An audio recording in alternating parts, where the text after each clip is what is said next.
Welcome back. Great to see everybody again. This week in Cricket Uncorked, I want to address something that I get a lot is the question of, hey Eric, what's a better wine, a New World wine or an Old World wine? And so there's a lot to unpack in that, but briefly, when people ask that question, Old World refers typically to Italian, French, and Spanish wines versus New World wines, which would be the United States, Chile, South Africa, Australia, New Zealand.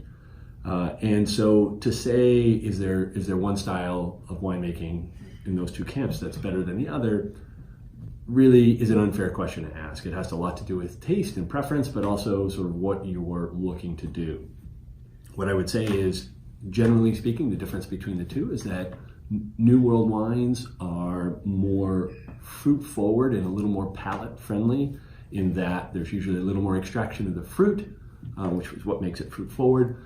It's going to be a little more robust on the tongue and in the mouthfeel because the alcohol is a little bit higher. And if there's oak aging involved, then it's softer and a little bit more approachable. Whereas in Old World, this thing called terroir, which is the overall effects of drainage and soil and exposure to the sun and all that kind of stuff, really speaks through the fruit. And typically those are cooler climates, so the grapes don't age as much. So the alcohol is not going to be as high. The acidity is what drives most Old World wines versus sort of the fruit and the alcohol in a New World wine.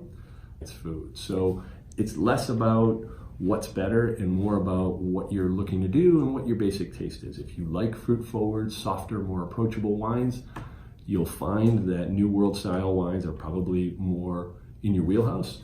If you prefer terroir driven wine, which is, the same grape but expressing sort of the locale where it was grown, or if you prefer wines that are pairing better with the food that you're presenting, I would definitely suggest Old World wines. And that's it for this week. Thanks.